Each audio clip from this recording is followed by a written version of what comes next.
മറ്റൊരു പ്രധാനപ്പെട്ട വാർത്ത, 2 മൃതദേഹങ്ങൾ കൂടി ഇപ്പോൾ കണ്ടെടുത്തിരിക്കുന്നു എന്ന വാർത്തയാണ് വരുന്നത്. വയനാട് ന്യൂ വില്ലേജ് പോയിന്റിൽ നിന്നാണ് ഇപ്പോൾ 2 മൃതദേഹങ്ങൾ ലഭിച്ചിരിക്കുന്നത്.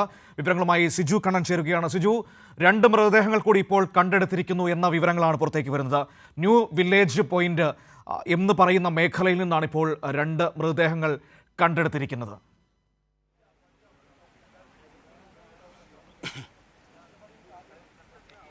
മനോ, ചൂരൽമലക്ക് സമീപത്തുള്ള ന്യൂ വില്ലേജ് പോയിന്റിൽ നിന്നാണ് ഇന്ന് പരിശോധന നടത്തുമ്പോൾ 2 മൃതദേഹങ്ങൾ കണ്ടെത്തിയിരിക്കുന്നത്. ഒരു സ്ത്രീയുടെയും ഒരു പുരുഷന്റെയും മൃതദേഹമാണ് കണ്ടെത്തിയത്. അഗ്നിരക്ഷാസേന നടത്തിയ പരിശോധനയിലാണ് ഇവരുടെ മൃതദേഹം കണ്ടെത്താൻ സാധിച്ചത്. ആരാണെന്ന് തിരിച്ചറിയാൻ സാധിച്ചിട്ടില്ല. കൂടുതൽ പരിശോധനകൾക്കായി മൃതദേഹം മാറ്റിയിട്ടുണ്ട്. അതോടൊപ്പം തന്നെ പുഞ്ചിരിമട്ടത്ത് നിന്നും ഇന്ന് നടത്തിയ പരിശോധനയിൽ സൈന്യവും സന്നദ്ധ പ്രവർത്തകരും നടത്തിയ പരിശോധനയിൽ ഒരു മൃതദേഹാവശിഷ്ടമെന്ന് സംശയിക്കുന്ന ഭാഗം കണ്ടെത്തിയിട്ടുണ്ട്. പിന്നീട് പരിശോധനയ്ക്കായി മാറ്റിയിട്ടുണ്ട്. ഇങ്ങനെ ഇന്ന് വിശദമായ പരിശോധനയാണ് എല്ലാ മേഖലകളിലും നടത്തിക്കൊണ്ടിരിക്കുന്നത്. പുഞ്ചിരിമട്ടം, അതോടൊപ്പം തന്നെ മുണ്ടക്കൈ ഉൾപ്പെടെയുള്ള പ്രദേശങ്ങളിൽ, ചൂരൽമല, ന്യൂ വില്ലേജ് പോയിന്റ് ഉൾപ്പെടെയുള്ള സ്ഥലങ്ങളിലെല്ലാം തന്നെ നടത്തിയത്. കണ്ടെത്താനുള്ള 100-ലധികം പേരെ കണ്ടെത്തുക എന്നുള്ളതാണ് പ്രധാനപ്പെട്ട ഒരു ലക്ഷ്യം. ഞാനിപ്പോൾ നിൽക്കുന്നത് മുണ്ടക്കൈ പ്രദേശത്താണ്. ഇപ്പോൾ ഈ 7ാം ദിവസം എത്തി നിൽക്കുമ്പോൾ ഈ പ്രദേശത്ത് സ്വന്തം വീട് നഷ്ടപ്പെട്ടവരും കുടുംബാംഗങ്ങളെ നഷ്ടപ്പെട്ടവരുമായി നിരവധി പേർ പിന്നീട് വലിയ ദുഃഖഭാരത്തോടു കൂടി നിസ്സഹായരായ മനുഷ്യർ ഈ പ്രദേശത്ത് തിരച്ചിൽ നടക്കുന്ന സ്ഥലങ്ങളിലേക്ക് വന്ന് നിൽക്കുന്നുണ്ട്. പലരും വലിയ ദുഃഖത്തിലാണ്. ഇപ്പോൾ എൻ്റെ കൂടെ സാഹിർ എടത്തൊടി എന്ന് പറയുന്ന ചേട്ടൻ ചേരുന്നുണ്ട്. ചേട്ടാ, അന്ന് എന്തായിരുന്നു സംഭവിച്ചത്? അന്ന് സംഭവിച്ചു പറഞ്ഞാൽ രാത്രി ഒരു 1:30-1:35 സമയമായിരുന്നു. ഞാൻ ഉറങ്ങിയിട്ടില്ലായിരുന്നു. ആ സമയത്ത് ഭയങ്കര മഴ ഉണ്ടായിരുന്നു. ഭയങ്കരമായിട്ട് സൗണ്ട് കേട്ട് പിന്നെ ഞങ്ങൾ അപ്പോഴേക്ക് ഞാൻ കുട്ടികളെയും വൈഫിനെയും കുട്ടികളെയൊക്കെ എണീപ്പിച്ച് തൊട്ട മുകളിൽ ഇതിൻ്റെ മുകളിലൊരു വീടുണ്ട്. വീട്ടിലേക്ക്, അയൽവാസിൻ്റെ വീട്ടിലേക്ക് മാറി നിൽക്കാൻ വേണ്ടി പറഞ്ഞു. അത് കഴിഞ്ഞ് കുറച്ച് സമയത്തിനുള്ളിൽ പെട്ടെന്നൊരു ശബ്ദം കേൾക്കുകയാണ്.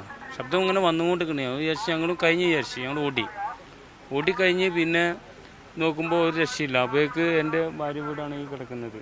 ഇവിടെ നിന്നാണ് 11 പേര് പോയത്. എൻ്റെ തൊട്ട് താഴെ എൻ്റെ തറവാട്, എൻ്റെ ഉമ്മ, പെങ്ങള്, അതുപോലെ അനിയൻ്റെ ഭാര്യ, 5 പേര്. ഞങ്ങൾ മൊത്തം 16 പേര് എൻ്റെ കുടുംബത്തിൽ നിന്ന് നഷ്ടപ്പെട്ടിട്ടുണ്ട്. 9 പേരെ കിട്ടിയിട്ടുണ്ട് മൊത്തം. ഇനി ബാക്കി 7 പേരെ കിട്ടാനുണ്ട്. നൗഫലിൻ്റെ വീട്ടിൽ നിന്ന് 11 പേര്. അത് എല്ലാ പ്രാവശ്യവും പിന്നെ അവർ ഈ മഴ ഇങ്ങനെ വന്ന സമയത്ത് കുറച്ചും കൂടി സേഫായിട്ടുള്ള സ്ഥലമാണെന്ന് വിചാരിച്ചിട്ടാണ് ഇങ്ങോട്ട് വന്നത്. താഴെ ഭാഗത്തു നിന്ന് അളിയനും നൗഫലിൻ്റെ ജ്യേഷ്ഠനും ബാക്കിയുള്ള വൈഫും കുട്ടികളൊക്കെ ഇങ്ങോട്ട് വന്നത്. താഴെ പ്രയാസവും, അവർ ഈ പുഴൻ്റെ സൈഡിലാണ് അവർ താമസിക്കുന്നത്. അത് കാരണമാണ് ഇങ്ങോട്ട് വന്നത്. പക്ഷേ ഇവിടേക്കൊന്നും വരുന്ന നമ്മൾ ഒരിക്കലും പ്രതീക്ഷിച്ചിട്ടില്ലായിരുന്നു. ഇതുവരെ ദുരന്തം നമ്മൾ പ്രതീക്ഷിച്ചിട്ടില്ലായിരുന്നു. ഇവിടെ വർഷങ്ങളോളായിട്ട്, 50-60 വർഷങ്ങളോളായിട്ട് നമ്മളെ ഉപ്പ ഉമ്മ അവരൊക്കെ തലമുറകൾ വന്ന് കൊണ്ടിരിക്കുന്നതാണ്. ഞങ്ങളൊക്കെ ഇവിടെ ജനിച്ചു വളർന്ന ആളുകളാണ്. അപ്പോൾ നമ്മൾ ഇതുവരെ അങ്ങനത്തെ ഇത്രത്തോളം ഉള്ളൊരു അതിനെക്കുറിച്ച് നമ്മൾ ചിന്തിച്ചിട്ട് പോലുമില്ല. വെള്ളം കയറാറുണ്ട്. അത് പുഴ നല്ല കണ്ടാറല്ലോ, ഒരു അത്യാവശ്യം പുഴ നല്ല ഇതുണ്ടല്ലോ, അതിൽ ഒഴുകി പോകാറാണ് സംഭവം. നല്ല ആഴത്തിലുള്ള പുഴയാണ്. പക്ഷേ ഇത് ദിശ മാറി വന്നതാണ്. പുഴൻ്റെ ഗതി തന്നെ ഇപ്പം മാറിയിട്ടാണ് വന്നുകൊണ്ടിരിക്കുന്നത്.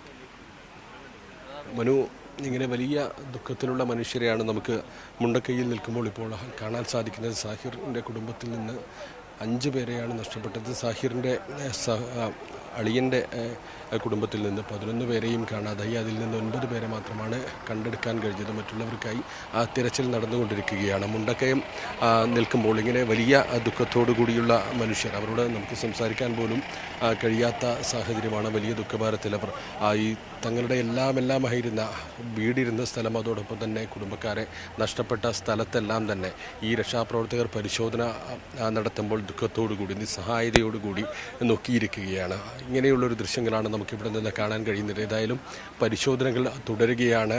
പരമാവധി ആളുകളെ കണ്ടെത്തുന്നതിനുള്ളൊരു ശ്രമമാണ് സൈന്യവും അതോടൊപ്പം തന്നെ മറ്റ് രക്ഷാപ്രവർത്തകരുടെയും നേതൃത്വത്തിൽ നടക്കുന്ന പരിശോധനയിൽ നിന്ന് വ്യക്തമാവുന്നത്. ഇന്ന് പുഞ്ചിരിമട്ടത്ത് നടത്തിയ പരിശോധനയിലാണ് ഒരു മൃതദേഹാവശിഷ്ടം കണ്ടെത്തിയത്. ഡോഗ് സ്ക്വാഡിനെ ഉൾപ്പെടെ ഉപയോഗിച്ചുകൊണ്ടുള്ള കഡാവർ ഡോഗിനെ കൂടി ഉപയോഗിച്ചുകൊണ്ടുള്ള പരിശോധനകളാണ് പുഞ്ചിരിമട്ടത്ത് നടന്നത്. അതേസമയം തന്നെ ഈ പ്രദേശത്ത്, ഞാൻ നിൽക്കുന്ന സ്ഥലത്ത് നാട്ടുകാരും അതോടൊപ്പം തന്നെ സൈന്യവും എല്ലാവരും ചേർന്നുകൊണ്ട് വീടുകൾ ഉണ്ടായിരുന്ന സ്ഥലത്ത് വിശദമായ പരിശോധനയാണ് നടത്തിയത്. ആവശ്യമായ സ്ഥലത്ത് മണ്ണുമാന്തി യന്ത്രങ്ങൾ ഉൾപ്പെടെ ഉപയോഗിച്ചുകൊണ്ടുള്ള പരിശോധനയാണ് നടത്തിയത്. വിഷയം എനിക്ക് സിജു ഞാൻ മനസ്സിലാക്കുന്നത് ഇതിപ്പോൾ നമുക്ക് ഈ മൃതദേഹങ്ങൾ കണ്ടെടുത്തതിൻ്റെ വിവരങ്ങളിലേക്ക് തന്നെ ഒന്നുകൂടി തിരികെ വരാം. ഈ ന്യൂ വില്ലേജ് പോയിന്റ് എന്ന് പറയുമ്പോൾ എനിക്ക് തോന്നുന്നു ഈ വെള്ളാർമല വില്ലേജ് ഓഫീസുമായി ബന്ധപ്പെട്ട ആ സെക്ടറാണെന്ന് തോന്നുന്നു, തിരിച്ച ആ ഒരു പോയിന്റാണെന്ന് തോന്നുന്നു. കാരണം അവിടെ നിന്ന് നേരത്തെ 54 മൃതദേഹങ്ങൾ ആ ഒറ്റ പ്രദേശത്തു നിന്ന് മാത്രം കണ്ടെടുത്തിട്ടുണ്ട്. ഇന്നിപ്പോൾ 2 മൃതദേഹങ്ങൾ കൂടി കണ്ടെടുക്കുമ്പോൾ ഈ തകർന്ന് മണ്ണ് കയറി തകർന്നു പോയ കെട്ടിടാവശിഷ്ടങ്ങൾക്കിടയിൽ നിന്നാണോ ഇന്ന് ഈ മൃതദേഹങ്ങൾ കണ്ടെടുത്തിരിക്കുന്നത്?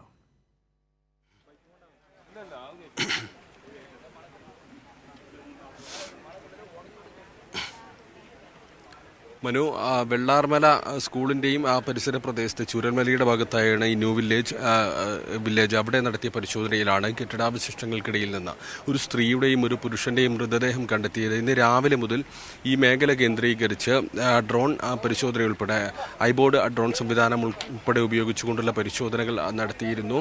ആ പരിശോധനകൾ സജീവമായി നടക്കുന്നതിനിടെയാണ് 2 പേരുടെ മൃതദേഹം കണ്ടെത്തിയത്. ഏറ്റവും കൂടുതൽ മൃതദേഹം വലിയ തോതിൽ കണ്ടെത്തിയ പ്രദേശമാണ് ഇത്. കാരണം ഈ പുഞ്ചിരിമലയ്ക്ക് തൊട്ടുമുകളിൽ നിന്ന് 2 കിലോമീറ്റർ മുകളിൽ നിന്ന് വനത്തിൽ നിന്ന് ഉരുൾപൊട്ടി തുടങ്ങി പിന്നീട് വഴിയിലുള്ള വീടുകളും എല്ലാം തന്നെ തകർത്ത് മനുഷ്യരെയും എല്ലാം തന്നെ ഒഴുക്കിൽപ്പെടുത്തിക്കൊണ്ടാണ് ആ പുഴ കടന്നുപോയത്. അത് ഏറ്റവും ഒടുവിൽ ഈ ബൈലിപ്പാലമൊക്കെ നിർമ്മിച്ചിരിക്കുന്ന ചൂരൽ മലയുടെ ഭാഗത്ത് ആണ് പലരുടെയും മൃതദേഹം കണ്ടെത്താൻ സാധിച്ചിരിക്കുന്നത്. ആ മൃതദേഹം കണ്ടെത്തിയ സാഹചര്യത്തിൽ ആ ഭാഗത്ത് കൂടുതൽ പരിശോധന നടത്താനാണ് തീരുമാനിച്ചിരിക്കുന്നത്. അതോടൊപ്പം ഞാൻ സൂചിപ്പിച്ചതുപോലെ മുണ്ടക്കൈ പുഞ്ചിരിമട്ടം മേഖലയിലും ഈ ഡോഗ് സ്ക്വാഡിനെ ഉൾപ്പെടെ ഉപയോഗിച്ചുകൊണ്ടുള്ള പരിശോധനകൾ നടത്താനാണ് നിലവിൽ തീരുമാനിച്ചിരിക്കുന്നത്. സിജു കണ്ണനാണ് ഇപ്പോൾ മുണ്ടക്കയിൽ നിന്ന് ഈ വിവരങ്ങൾ നൽകിയത്. ഏറ്റവും പ്രധാനപ്പെട്ട കാര്യം ന്യൂ വില്ലേജ് പോയിന്റ് എന്ന് പറയുന്ന ആ സെക്ടറിൽ നിന്ന് 2 മൃതദേഹങ്ങൾ കൂടി, ഒരു സ്ത്രീയുടെയും പുരുഷന്റെയും മൃതദേഹങ്ങളാണ് ഇപ്പോൾ കണ്ടെടുത്തിരിക്കുന്നത്.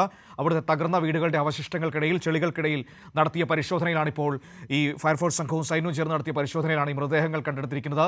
ഇത് ആരുടേതാണെന്ന് തിരിച്ചറിയാൻ ഇതുവരെ കഴിഞ്ഞിട്ടില്ല. ഒപ്പം തന്നെ പുഞ്ചിരിമട്ടം പ്രദേശത്ത് നിന്നൊരു മൃതദേഹ ഭാഗമെന്ന് കരുതുന്ന അവശിഷ്ടവും കണ്ടെടുത്തിട്ടുണ്ട്. സമഗ്രമായ വിവരങ്ങളാണ് സിജു കണ്ണൻ നമുക്ക് നൽകിയത്.